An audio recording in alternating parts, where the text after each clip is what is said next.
Good morning. আমাদের দিনরাত্রির নতুন আরেকটি ব্লগে আপনাদেরকে স্বাগত। আশা করি সকলে ভালোই আছেন। আজ সকাল সকাল আমি ভীষণ খুশি। কেন বলুন তো? আজ তো কাঁচরাপাড়া যাব শাড়ি কিনতে। উত্তমকে বললাম, ওর যাওয়ার কথা ছিল, কিন্তু ও বলছে যেতে পারবে না, ওর কিছু শর্ট কল আছে। তো তারপরে দিদিকে বললাম, তো দিদি রাজি হয়ে গেছে। তো শপিংয়ে যাওয়ার আগে আমার একটা মস্ত বড় কাজ সারতে হবে। সেটা হচ্ছে সারা বাড়ি পরিষ্কার করা। পুজো চলে এসেছে, আর এই একটাই রবিবার উত্তম আমাকে সাহায্য করতে পারবে, না হলে তো সারা সপ্তাহ আবার লেট হয়ে যাবে, পিছিয়ে যাবে। আর পুজোর আগে তো একের পর এক প্রচুর কাজকর্ম থাকে, তাই না বলুন? তো সেই জন্য সমস্ত কাজ ধীরে ধীরে করে রাখছি। এরপরে একদিন জামা কাপড় রোদে দিতে হবে। আপনারা দিয়ে দিয়েছেন জামা কাপড় রোদে? আমাকে কমেন্টে জানাবেন। এদিকে আমার স্নান করে পুজো দেওয়া হয়ে গেছে, চলে এসেছি ব্রেকফাস্ট বানাতে। আজকে তো স্মুদি খাবো না, আপনারা জানেন রবিবার দিন একটু অন্য কিছু খাই। তো বানাচ্ছি চিড়ের পোলাও, সব রকম সবজি দিয়ে তো বানিয়ে নিয়েছি। আর ওর মধ্যে দিয়েছি একটুখানি আখের গুড়, লবণ, আর হচ্ছে একটু গোলমরিচের গুঁড়ো দিয়ে হয়ে গেছে। এবার উত্তমকে দেবো, আমিও খেয়ে নেব, তারপরে রেডি হয়ে বেরিয়ে যাব। এদিকে একটা কাণ্ড হয়েছে জানেন তো, ট্রেন মিস হয়ে গেছে। আমি আর দিদি জানতাম 12:20-তে ট্রেন, কিন্তু ট্রেনটা না 12:14-তে। স্টেশনের পাশেই বাড়ি, তো সেই জন্য একদম রাইট টাইমে বেরিয়েছিলাম। যাই হোক, পরে 10 মিনিটের মধ্যে আর একটা ট্রেন ছিল, তাই বাঁচোয়া পৌঁছে গেছি কাঁচরাপাড়া। এখানে এসে আমার মাসির ছেলের সাথে দেখা হয়েছে। মা ওর জন্য তালের বড়া পাঠিয়েছে, ওই যে পাপাই ওর নাম। এই দেখুন পৌঁছে গেছি আগমনী। এবার যাব দোতলাতে, ওদের সিল্কের কাউন্টারটা দোতলায়। দোতলাতে যে দাদাগুলো থাকে খুব ভালো করে আমাদেরকে চেনে। আসলে আমি যখন ক্লাস 5-এ পড়ি তখন আমার মাসিমণির বিয়ে হয় কাঁচরাপাড়াতে।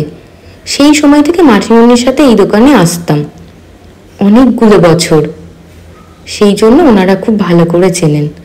পুরনো স্টাফের সাথে সাথে নতুন স্টাফরাও চেনে গেছে। ওনারা বলেন কৃষ্ণনগরের দিদিরা।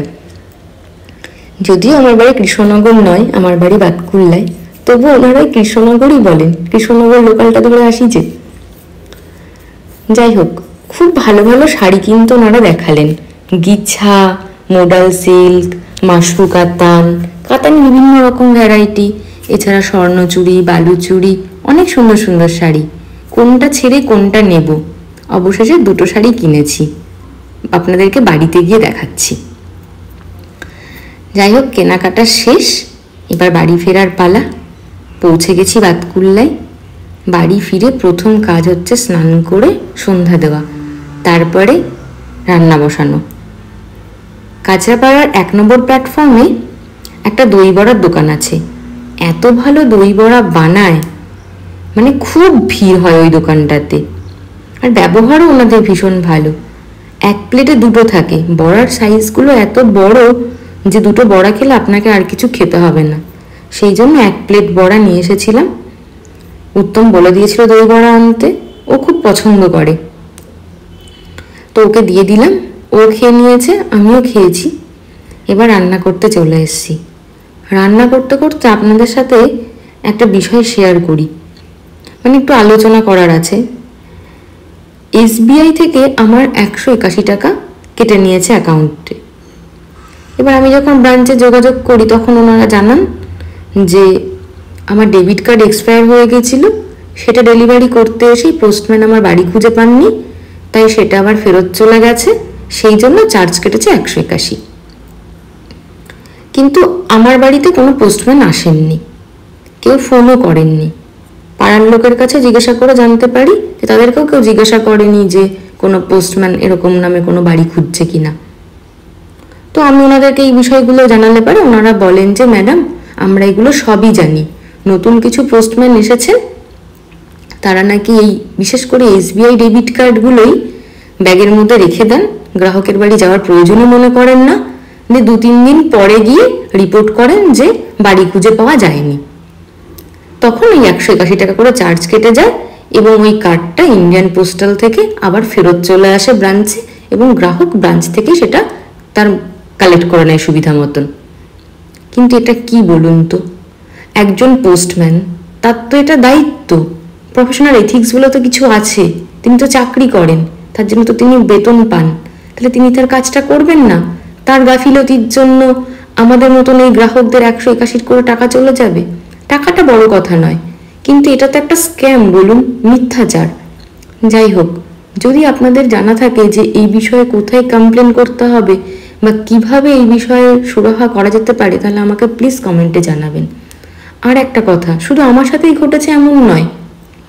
যে রেজিস্টার বুকে আমি সই করে আমার ডেবিট কার্ডটা ওখান থেকে নিলাম, সেখানে আমি দেখলাম বহু লোকের নাম, এবং প্রত্যেকের নামের পাশে ওরকম 181 টাকা চার্জ লেখা, এবং তারা যে সিগনেচার করে ডেট দিয়েছেন সেটাও কারেন্ট ডেট। তাহলে এটা কিন্তু কন্টিনিউ ঘটছে, এটাকে বন্ধ করা দরকার। না হলে পারে কিন্তু ওরা কন্টিনিউ এভাবেই চলতে থাকবে এবং ইন্ডিয়ান পোস্টটা ধীরে ধীরে আবার ধসে পড়বে।